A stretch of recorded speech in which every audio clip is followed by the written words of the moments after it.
Saudara-saudara, ada yang mau bersaksi?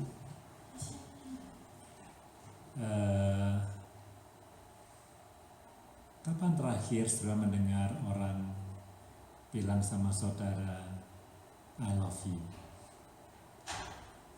Nah, tahu Ali single barangkali, tapi kapan terakhir saudara dengar ada orang bilang I love you?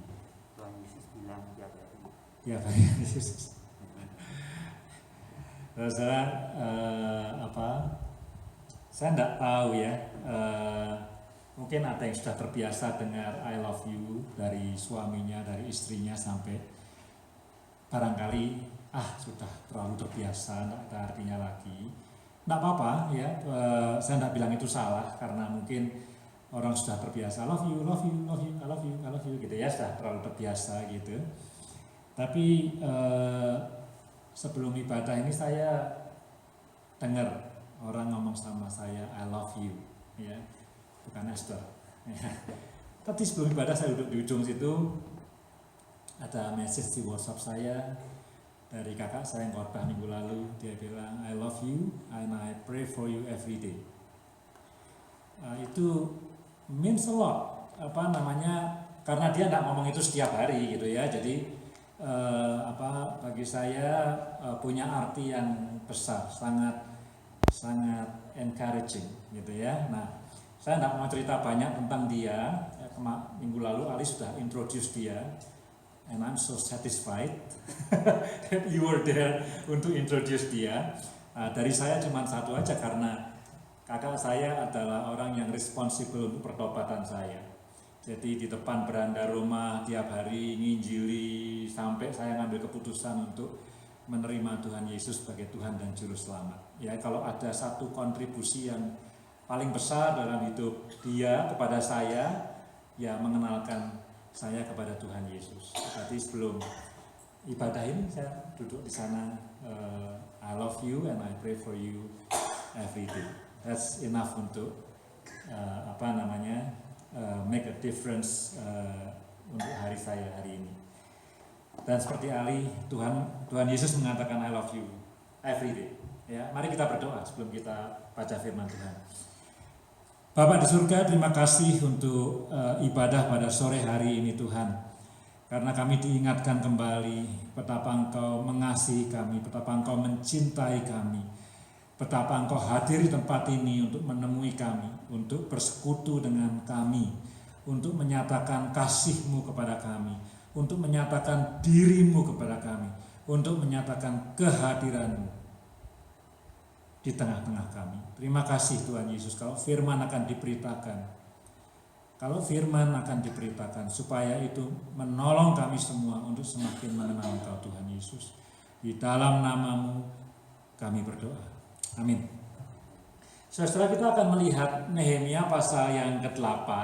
Saya tidak akan baca semua ya, tapi saya akan memberikan sedikit introduction sedikit.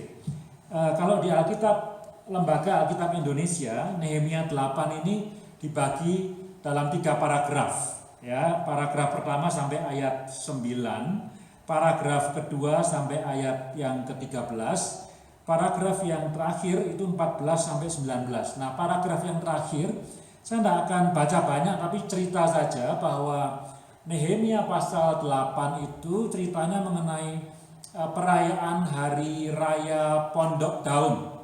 Ya, saya percaya saudara sering dengar hari perayaan Pondok Daun, ya, apalagi yang SMP-nya atau SMA-nya di sekolah Kristen, ya. Mungkin tidak terlalu tahu apa itu, tapi Pondok Daun cukup terkenal, gitu ya. Nah, Pondok Daun ini adalah salah satu hari raya besar yang penting bagi orang Israel, yang biasanya mereka itu pulang kampung, ya, pulang kampungnya kemana? Ke Yerusalem. Jadi bukan pulang kampung ke desanya, tapi ke Yerusalem. Hari raya lainnya yang besar itu adalah Paskah. Paskah itu penting gitu ya. Orang datang ke Yerusalem gitu ya. Maka itu kalau saudara ikuti devotion kita mengenai Pontius Pilatus dan Yesus, kenapa Yesus diserahkan, dikasih kebebasan untuk milih mau dibebaskan atau disalibkan. karena itu adalah tradisi kebiasaan pada hari Paskah. Pontius Pilatus ngasih hak kepada orang Yahudi untuk menentukan pilihannya. Jadi pondok daun. Nah, pondok daun ini memperingati apa? Ya, memperingati apa? Pertama, dia memperingati panen. Biasanya September Oktober, ya, memperingati panen. Ya, orang kalau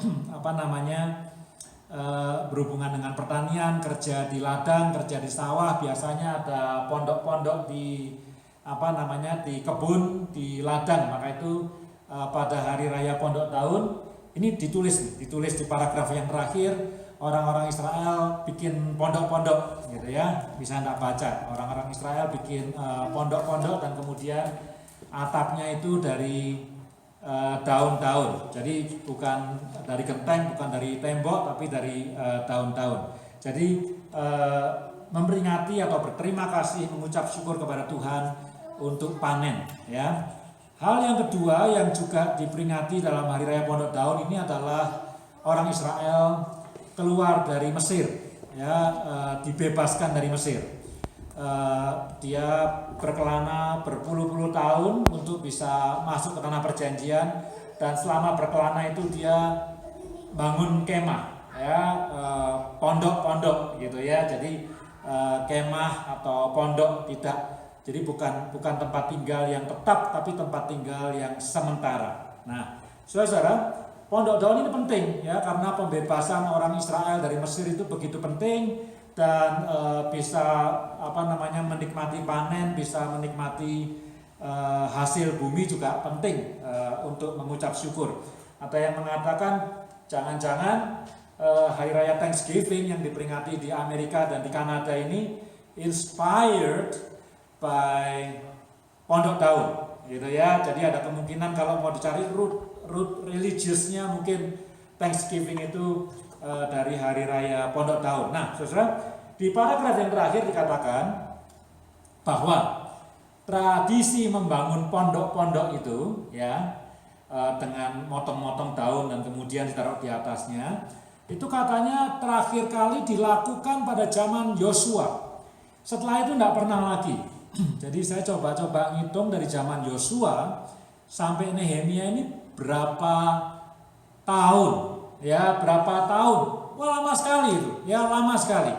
Mungkin tergantung penafsiran kita, tergantung seberapa konservatif kita, seberapa liberal kita. Tapi mungkin 400-an tahun gitu. 400-an tahun orang Israel tidak merayakan hari raya pondok daun dengan cara itu, bangun-bangun pondok dan pakai motong-motong daun di hutan dan kemudian pakai. Dikatakan sana terakhir kali itu zaman Yosua. Nah, hanya itu saja yang saya mau sampaikan di dalam paragraf yang terakhir. Bahwa pasal 8 ini mengenai perayaan pondok daun, dan orang Israel sudah lama sekali tidak merayakan hari raya pondok daun. Jadi ini kali penting sekali ya mereka merayakan. Nah, mari kita baca paragraf yang pertama dulu. Tapi saya juga tidak mau baca semuanya. Kita baca mulai ayat pertama dan kedua dulu.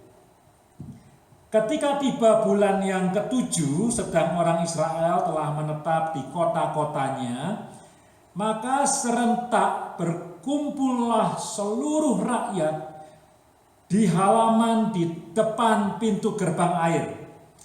Mereka meminta kepada Ezra, ini nama Ezra pertama kali muncul di kitab Nehemia, ya. Ezra, mereka meminta kepada Ezra, ahli Taurat, ahli kitab itu, supaya ia membawa kitab Taurat Musa, yakni kitab hukum yang diberikan Tuhan kepada Israel. Yang minta adalah rakyat. Jadi segenap rakyat minta kepada Ezra supaya dia membawa kitab Taurat Musa, maksudnya supaya kemudian dibaca dan seterusnya. Lalu pada hari pertama bulan yang ke-7 itu Imam Ezra membawa kitab Taurat itu ke hadapan jemaah, yakni baik laki-laki maupun perempuan, dan setiap orang yang dapat mendengar dan mengerti. Lompat aja ya, ayat ke-6. Ayat ke-6. Ezra membuka kitab itu di depan mata seluruh umat, Karena ia berdiri lebih tinggi dari semua orang itu, pada waktu ia membuka kitab itu, semua orang bangkit berdiri. Nanti saya cerita ya. Juga Yesua. Lalu Ezra memuji Tuhan Allah yang maha besar, dan semua orang menyambut dengan amin. Amin. Sambil mengangkat tangan.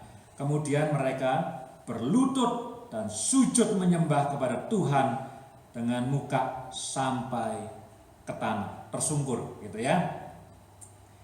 Juga Yesua, Bani, Serebia, Yamin, Akub, Sabertai, Hodia, Maasea, Kelita, Asaria, Yosabat, Hanam, ya, Palaya yang adalah orang-orang Lewi, mengajarkan Taurat itu kepada orang-orang itu sementara orang-orang itu berdiri di tempatnya.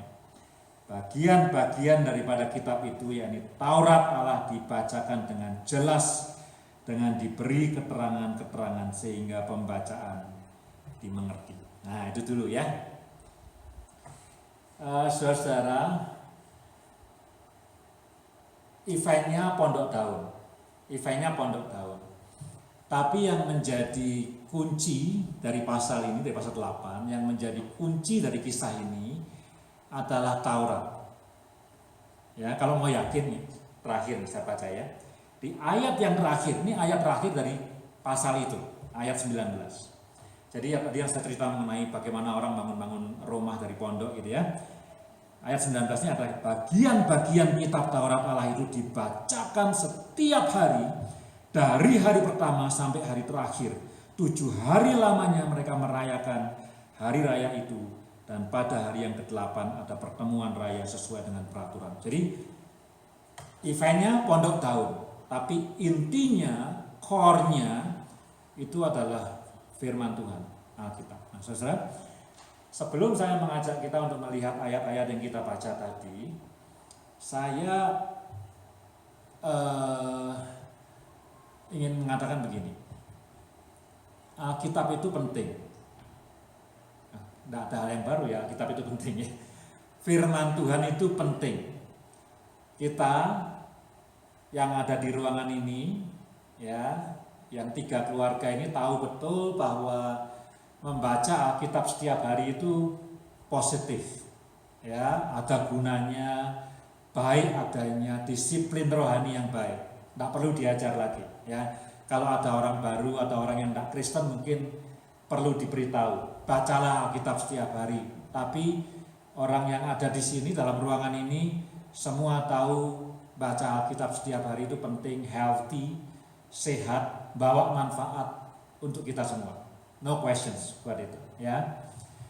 Tapi saudara, yang saya ingin mau sampaikan di sini adalah bahwa Pondok Daun intinya firman Tuhan, tapi firman Tuhan ini ada intinya lagi, yaitu relationship kita dengan Tuhan. Sejauh mana kita mengenal dengan Tuhan. Firman Tuhan itu, ya, is not about do and don't. Bukan apa yang harus kamu lakukan dan apa yang kamu tidak boleh lakukan. Ada itu di firman Tuhan, tapi kalau dikerucutkan lagi itu adalah kita mengenal, ya. Tidak banyak dari kita barangkali yang terbiasa mendengar suara Tuhan. Tidak banyak dari kita. Jadi kalau kita itu berdoa, kita melihat doa sebagai exercise untuk kita mengenalkan diri kita kepada Tuhan. Contohnya, kalau kita bilang, Tuhan, aku pengen rumah. Meaning apa? You introduce to God keinginanmu. Ya, salah satunya aku pengen punya rumah. Tuhan, aku pengen sekolah, jadi sarjana hukum misalnya. Ya, memang kita minta supaya diterima di universitas yang ada pendidikan hukumnya, tapi you want to introduce to God, God, please know me. Aku punya passion untuk sekolah hukum, gitu ya. Jadi meskipun doa itu harusnya komunikasi 2 arah, tapi kita Tidak banyak orang Kristen, majority tidak punya skill atau tidak gifted untuk mendengar Tuhan ngomong lewat doa. Tidak terlalu sabar untuk nunggu sampai Tuhan ngomong. Biasanya kita akan ngomong A, B, C, D dalam doa kita, dan kemudian kita in the name of Jesus, amen. Jadi doa itu adalah cara yang kita lakukan untuk introducing ourselves to God. Ya, melalui permintaan, melalui apapun juga. Ini loh aku, ini Eri, ini seperti ini, situasiku seperti ini, please understand me God. Nah, itu kita dalam doa kita. Firman Tuhan itu purely dari Tuhan melalui hamba-hambanya, nabi-nabi semua. Firman Tuhan adalah cara bagaimana Tuhan itu introduce himself to us, bagaimana dia memperkenalkan dirinya kepada kita.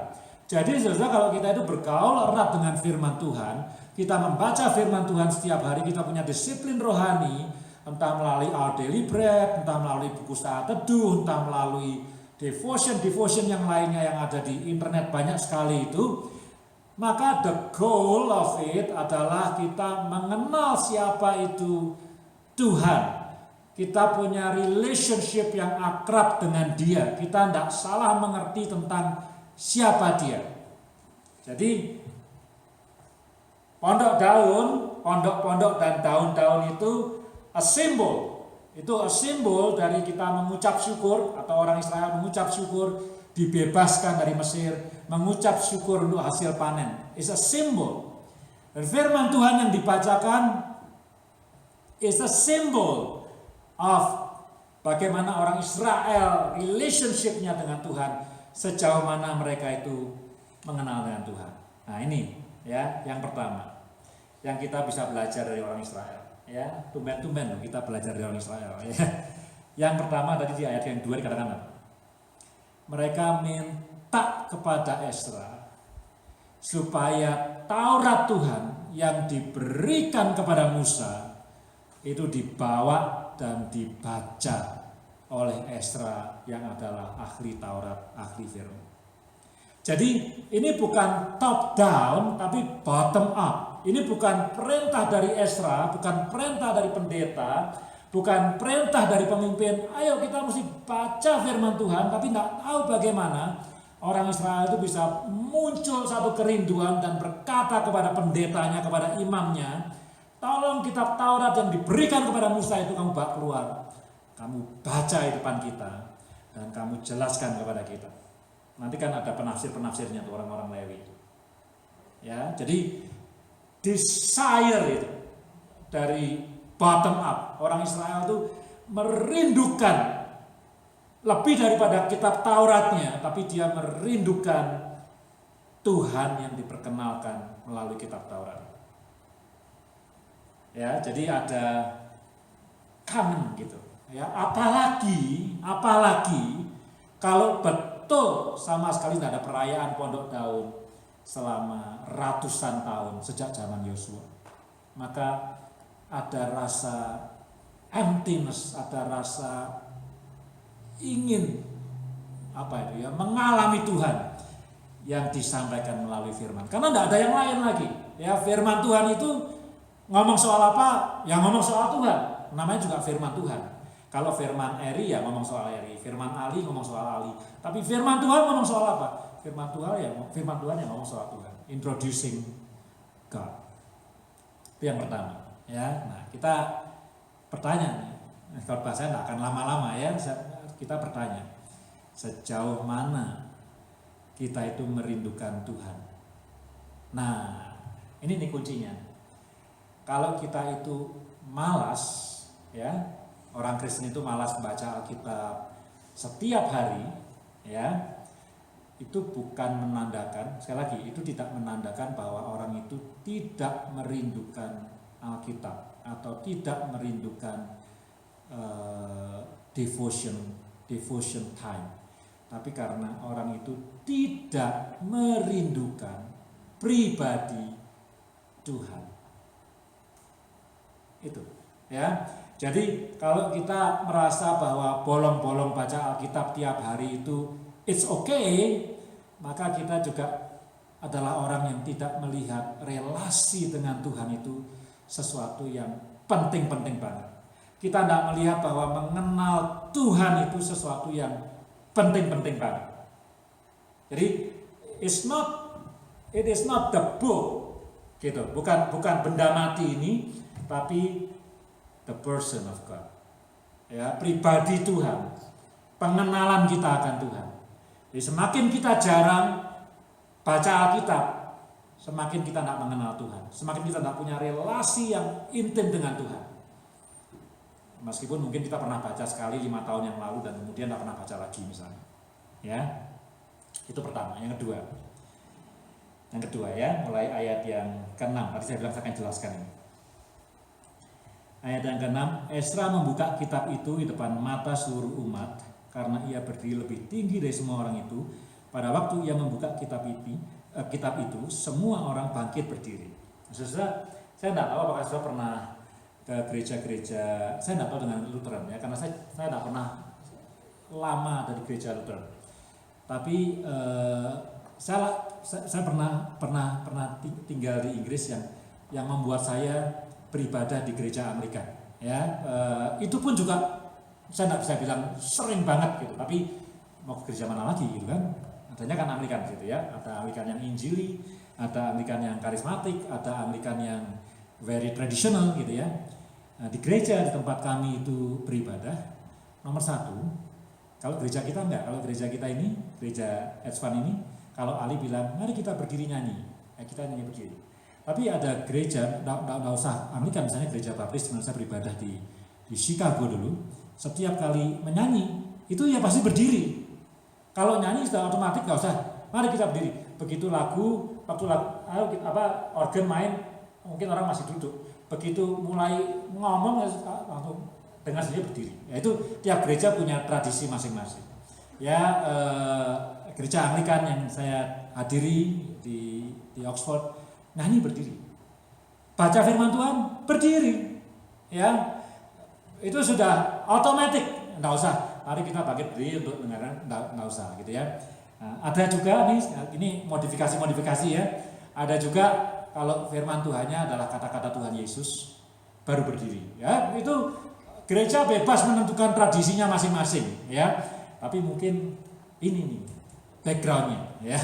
Ketika Taurat Tuhan itu dibacakan, semua berdiri, menunjukkan rasa hormat, ya, menunjukkan rasa hormat sama firman Tuhan, respect. Nah, saudara, yang dihormati tentu bukan bukunya.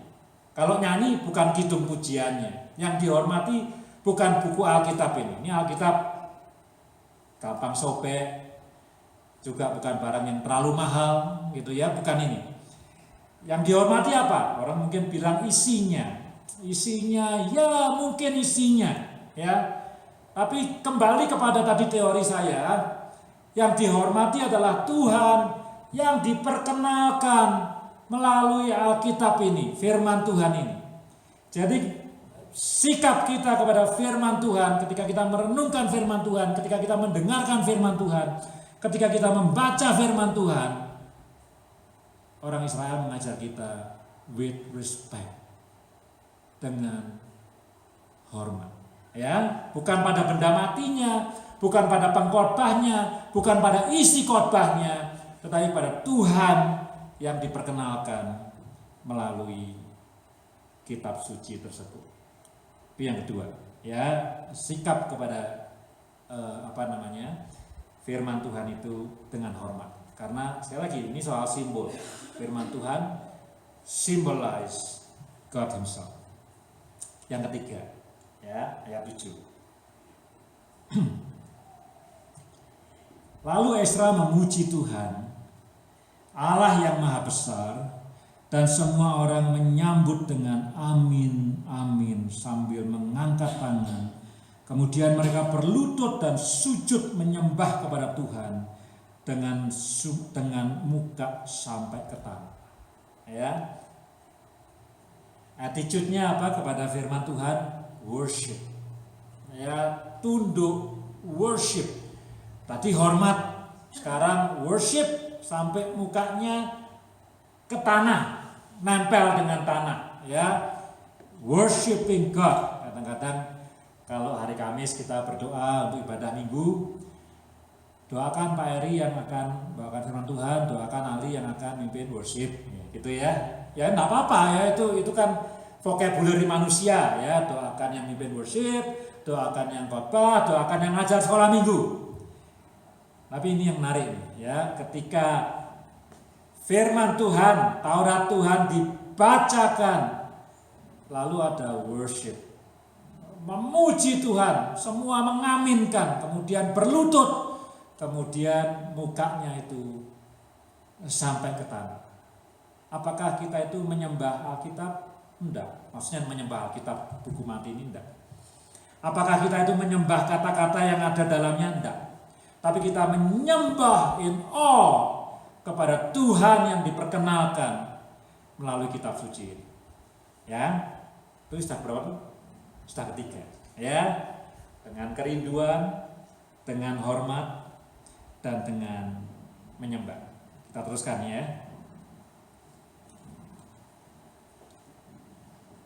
Ya, ayat 7 tadi sudah dengan menyembah. Sekarang ayat 8 dan 9. Cuma 5, ini kan sudah 3, ini yang 4. Juga Yesua, Bani Serebia, dan nama-nama selanjutnya. Ya, mengajarkan, ayat 8 terakhir, mengajarkan Taurat itu kepada orang-orang itu, sementara orang-orang itu berdiri di tempatnya. Bagian-bagian daripada kitab itu, yaitu Taurat Allah, dibacakan dengan jelas, dengan diberi keterangan, diberi commentary, sehingga pembacaan dimengerti. Ya, saudara, Alkitab itu dibaca supaya kita mengerti, bukan cuma baca Alkitab ya, 4 pasal sehari, baca gitu ya, pokoknya dibaca terus. Setelah pembacaan selesai, ngerti nggak isinya? Apa ya tadi ya? Jangankan ngerti, lupa gitu ya, karena ditarget bacanya. Saya tidak mau mengkritik gereja-gereja yang membiasakan orang membaca Alkitab 4 hari. Tujuannya apa? Tujuannya adalah dengan membaca 4 pasal 1 hari, setahun kita selesai 1 Alkitab. Itu bagus juga. Tapi apakah pembacanya dijamin mengerti yang dibaca? Ya tidak. Tapi tidak jelek loh ya, tidak jelek ya. Tapi sebetulnya Alkitab itu dibaca, Taurat Tuhan dibaca, tujuannya adalah apa? Supaya kita mengerti. Kalau kita tidak mengerti, bagaimana kita bisa melakukan perintah Tuhan? Bagaimana kita bisa taat kepada perintah Tuhan? Kalau kita tidak mengerti apa yang kita baca, bagaimana kita bisa mengenal Tuhan? Kan tadi sudah dikatakan bahwa ini mengenai pribadi Tuhan. Jadi Esra 1, tapi ada orang-orang Lewi di sekitar dia, guru-guru, yang bukan hanya menolong membaca Alkitab, tapi menolong orang Israel untuk mengerti pesan Tuhan, untuk menolong Israel mengenal siapa Tuhan itu. Nah, itu yang keempat. Ya, jadi saudara, kalau baca Alkitab, make sure saudara ngerti. Baca Alkitab dari Kejadian sampai Wahyu itu penting. Ya, jadi saya sangat encourage kita baca. Tapi alangkah baiknya dan alangkah pentingnya dan alangkah fundamentalnya kita mengerti apa yang kita baca. Ya. Jadi ini bukan cuma seremoni, bukan cuma upacara, tapi sesuatu yang perlu dimengerti. Nah, kita sekarang baca paragraf yang kedua untuk poin yang kelima. Ya. Di sini ada kata-kata yang bagus, ya, tapi kata-kata yang bagus ini bukan inti dari khotbah saya gitu ya. Kata-kata itu adalah bahwa the joy of the Lord is my strength. Bagus ya. Itu kata-kata the joy of the Lord is my strength itu ada di pasal ini, di pasal 8 dari Nehemia. Tapi khotbah kita bukan soal itu. Ya. Lalu Nehemia ayat 10, ya ini kepala daerah itu, nah ini ketemu nih, dan Imam Esra ahli Taurat itu, ahli kitab itu, dan orang-orang Lewi yang mengajar orang-orang itu berkata kepada mereka semua, hari ini adalah kudus bagi Tuhan Allahmu. Jangan kamu berduka cita. It's very clear. Do not grieve. Ya memang itu katanya. Do not grieve. Dan menangis. Karena semua orang Israel itu menangis ketika mendengar kalimat-kalimat Taurat itu. Lalu berkatalah ayat 11 nih. Ia kepada mereka, pergilah kamu, makanlah sedap-sedapan dan minumlah minuman manis. diabetes. Dan kirimlah sebagian kepada mereka yang tidak sedia apa-apa, karena hari ini adalah kudus bagi Tuhan kita. Jangan kamu bersusah hati, because the joy of the Lord, bahasa Indonesia perlindungan, is your strength. Ya, kekuatanmu itu adalah the joy of the Lord. Saya mikir saya, yang kelima ini. Kenapa orang Israel waktu dibacain Taurat kok grieving, kok menangis, grieve dan menangis, sedih? Kenapa ya? Ya nggak ada di sini. Saya mikir gitu ya, saya merenungkan. Nomor satu kemungkinannya, mungkin ini kan Taurat, ya. Ini Taurat ya. Kalau Mazmur barangkali lain. Mazmur kan mungkin lebih enak dibaca gitu ya. Kalau Injil barangkali kabar baik ya, mungkin lebih enak dibaca atau baca surat Filipi. Ini kan Taurat. You have to do this. You should not do this. Kamu harus berbuat ini. Kamu tidak seharusnya berbuat ini. Nah, pikir-pikir apa jangan-jangan orang Israel itu grieving karena itu ya. Ini kok dituntut ini dan itu. Hidup kok jadi susah. Udah 400 tahun ini ya, udah ratusan tahun tidak baca. Rasanya hidup ini nyaman meskipun di pembuangan. Sekarang kok dikasih Taurat A, B, C, D. Ini bacanya 7 hari lagi. Tiap hari baca Taurat. Mereka grieving. Mungkin mereka merasa, aduh, lama-lama capek juga baca kitab suci ya. Kalau isinya cuman, kamu udah boleh gini, kamu harus begini, kamu udah boleh ini, kamu harus capek. Kemungkinan pertama seperti itu. Kemungkinan kedua,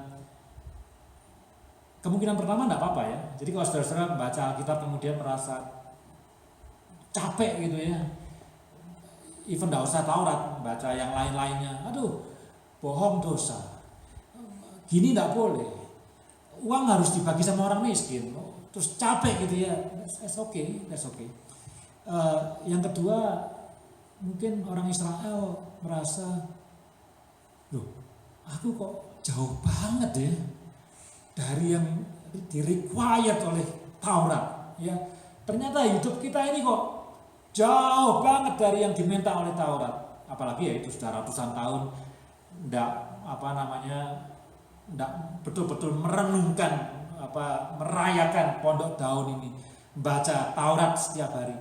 Mereka mungkin mulai berpikir, kita kok jauh banget dari Tuhan. Tapi itu yang terjadi dalam masa-masa pembuangan. Maka itu kembali ke Yerusalem, bait suci dibangun kembali, itu adalah sebetulnya restorasi dan reformasi kehidupan rohani orang Israel. Grieving mereka. Ternyata kita ini jauh sekali. Sama dengan orang Israel, kalau kita baca Alkitab dan kita merasa, ternyata aku ini meskipun Kristen sudah puluhan tahun atau belasan tahun, ternyata aku masih jauh sekali dengan apa yang diminta oleh Tuhan. Dan kemudian kita grieving, that's good. Itu baik sebetulnya ya. Dan sebetulnya grievingnya orang Israel tidak ditentang sama Nehemia dan Ezra. Memang mereka disuruh berhenti grieving, tapi tidak dibilang, oh kamu salah grievingnya, kamu berdosa ini grievingnya, enggak. Ya, cuman diberitahu ini adalah hari Tuhan yang kudus. Kita mesti bersukacita dan seterusnya. Ya. Jadi saya menemukan dua kemungkinan itu. Kemungkinan pertama, orang Israel capek, ini tuntutannya begitu banyak. Kemungkinan kedua yang mungkin lebih pas, yang lebih tepat adalah mereka melihat betapa berdosanya mereka dibandingkan dengan kitab suci. It's a good grieving, it's a positive grieving. Ya, ini attitude yang kelima. Ya, kalau kita baca Alkitab gimana? Ya, kita grieving enggak? Kalau kita baca Alkitab kita enggak grieving, enggak selalu harus grieving tentunya ya, karena enggak semua kitab suci itu memperingatkan kita kamu berdosa, dan ada kitab suci yang justru menghibur kita. Saat kita grieve karena hal yang lain, kitab suci menghibur kita.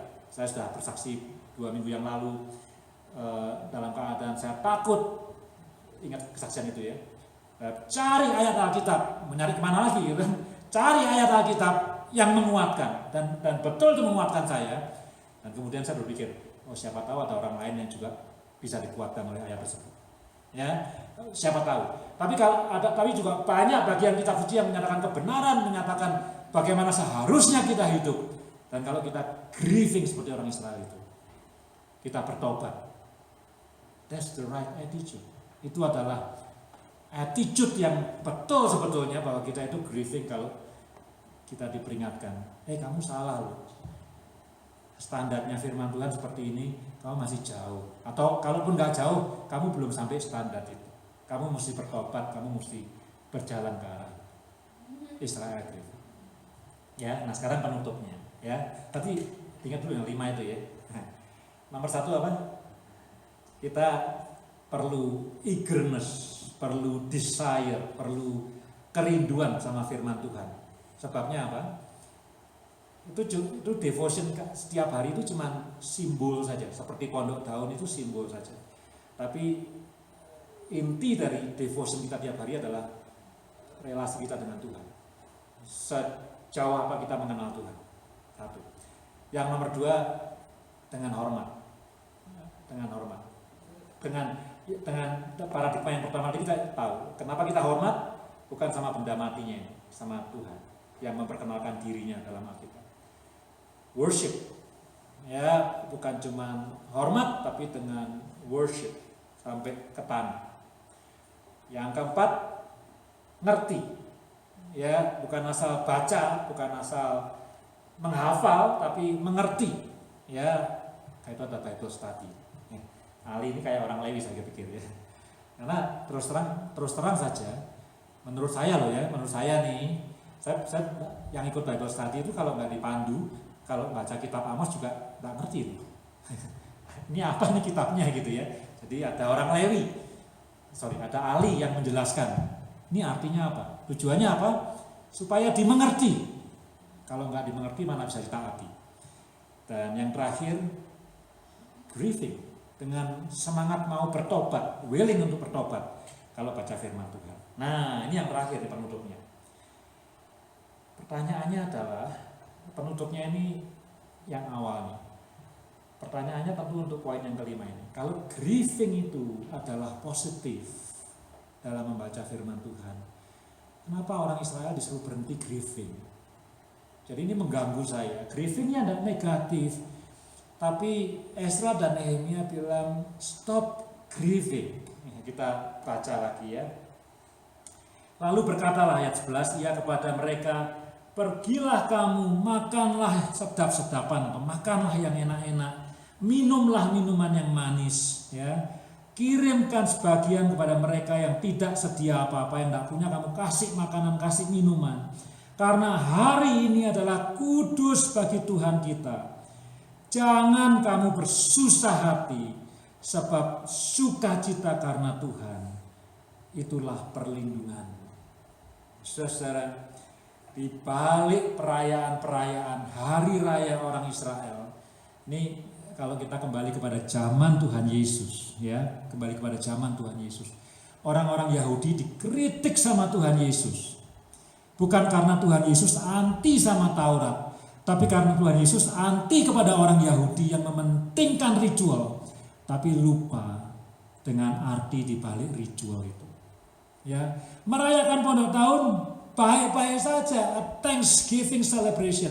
Merayakan Paskah baik-baik saja. Itu kan Paskah itu kan kalau dicari ujung-ujungnya itu Abraham mempersembahkan Ishak.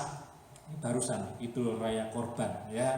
Nah, kalau korban Ismail yang dikorbankan, tapi kisahnya sama.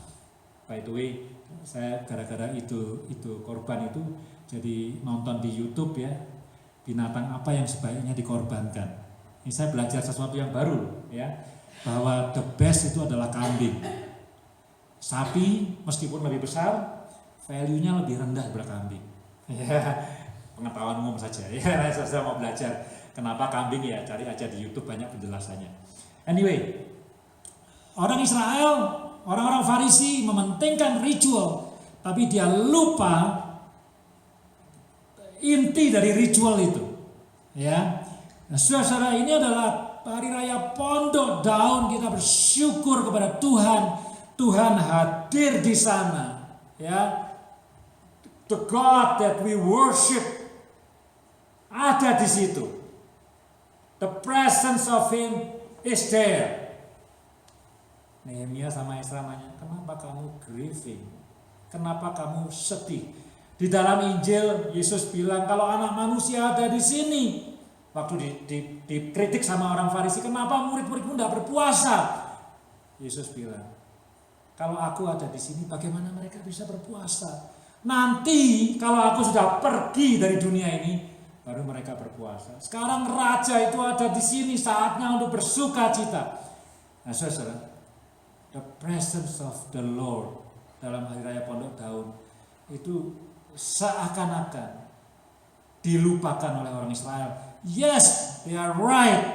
Dia bertobat, dia grieving waktu baca Taurat Tuhan. Waktu Taurat Tuhan dibacakan, dijelaskan, mereka grieving, ternyata aku masih jauh, masih berdosa dari yang diminta oleh firman Tuhan. Tapi Esra dan Nehemia mengingatkan, kita ini sekarang eventnya adalah Hari Raya Pondok Daun. Kita merayakan kebaikan Tuhan. Dia hadir di tengah-tengah perayaan kita. Sekarang you stop grieving, enjoy His presence. Dalam konteks itulah kemudian kata-kata the joy of the Lord is your strength. Kamu memang gagal untuk bisa memenuhi standar Taurat itu. Tapi itu bukan yang paling penting, itu penting. Tapi itu bukan yang paling penting. Karena firman Tuhan, tadi saya mulai khotbah itu, is not about do and don't. Firman Tuhan itu is about your relationship with God. Firman Tuhan itu is about God Himself. Kalau God Himself is here, bagaimana mungkin kamu itu grieving dan berduka? Jadi kalau mau tahu kata-kata indah, the strength of the Lord, the strength, the joy of the Lord is my strength atau is your strength.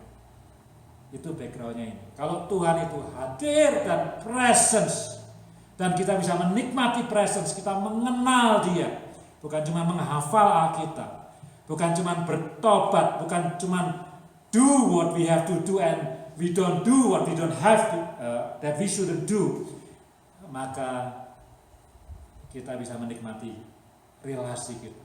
Kita kenal betul siapa Dia, lebih dari sekedar peraturan-peraturan yang diberikan kepada kita. Obedience itu penting, tapi obedience itu seharusnya lahir dari pengenalan akan Tuhan, tidak dibalik. Ya, aku obey supaya aku dekat sama Tuhan. Karena kita makin dekat sama Tuhan, kita bisa semakin obey kepada Dia. Ya. Nah, orang Israel kasih tahu, stop grieving. The Lord is here. And the joy dan sukacita yang dibawa oleh kehadiran Tuhan itu adalah sumber dari kekuatan untuk kita semua. Bukan karena engkau melakukan Taurat, bukan karena engkau hidup suci kemudian engkau bisa merasa aku ini orang Kristen yang kuat yang bisa menghadapi segala macam badai pencobaan. Bukan. Kita akan kuat kalau kita bisa hidup di dalam hadirat Tuhan, merasakan the presence of the Lord. Ya, that's a good news, saudara. Saya berharap firman Tuhan hari ini boleh menguatkan kita semua. Kalaupun sudah lupa dengan apa yang kita bisa belajar dari orang Israel, 5 attitude terhadap firman Tuhan, at least kita dikuatkan oleh kalimat yang hebat tadi. Saya tidak hafal.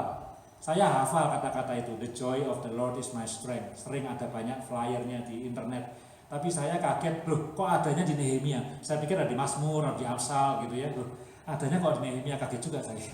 The joy of the Lord is my strength. The presence of God, kehadiran Tuhan, relasi dengan Tuhan is my strength and is your strength. Mari kita bangkit berdiri, kita akhiri ibadah kita pada sore hari ini. Tuhan Yesus, terima kasih untuk firman-Mu. Hari ini Tuhan, ubah cara pandang kami. Alkitab memang penting, firman Tuhan memang penting, devosi setiap hari memang penting, baca Alkitab setiap hari memang penting. Tapi semua itu adalah simbol Semua itu punya tujuan yang lebih mulia, yang lebih penting, yaitu untuk mengenal Engkau Tuhan, untuk punya relasi yang akrab dengan Tuhan. Semua isi Alkitab bukan peraturan. Isi Alkitab adalah you introduce yourself to us. The questions, sejauh mana kami mengenal Engkau Tuhan.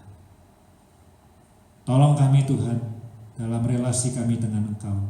Tolong kami untuk memprioritaskan relasi kami dengan Engkau. Baca Alkitab dengan setia, menunjukkan betapa kami rindu untuk punya relasi yang dekat dengan Engkau. Tolong Tuhan Yesus, tolong. Dan kami bersyukur sekali Tuhan, karena hari ini kami dikuatkan, kami diingatkan Tuhan, bahwa that relationship yang sehat, yang dekat, itu adalah sumber dari kekuatan kami. Terima kasih. Terima kasih Tuhan Yesus. Berkati jemaat-Mu yang ada di tempat ini, yang sudah mendengarkan firman Tuhan, yang beribadah bersama-sama di tempat ini. Ya, berkati juga jemaat-Mu yang tidak hadir, teman-teman yang tidak hadir dalam ibadah pada sore hari ini Tuhan. Yang lemah Tuhan kuatkan. Yang menjauh dari Tuhan kami berdoa supaya seperti orang Israel, grieving. Ternyata aku jauh dari Tuhan, ternyata aku sudah meninggalkan Tuhan, ternyata aku sudah tidak memprioritaskan Tuhan. Tolong Tuhan supaya attitude itu juga growing di dalam hidup kami. Terima kasih Tuhan Yesus, terima kasih. Hamba berdoa, minta berkat Tuhan, sukacita Tuhan, kehadiran Tuhan penuh dalam hidup kami. Terimalah berkat Tuhan, saudara. Kiranya damai sejahtera dari Allah Bapa dan cinta kasih dari Kristus Yesus Tuhan kita, Anak yang tunggal, dan persekutuan di dalam Roh Kudus boleh menyertai hidup kita dari sekarang ini sampai nanti Tuhan datang kembali. Amin. Amin. Tuhan memberkati.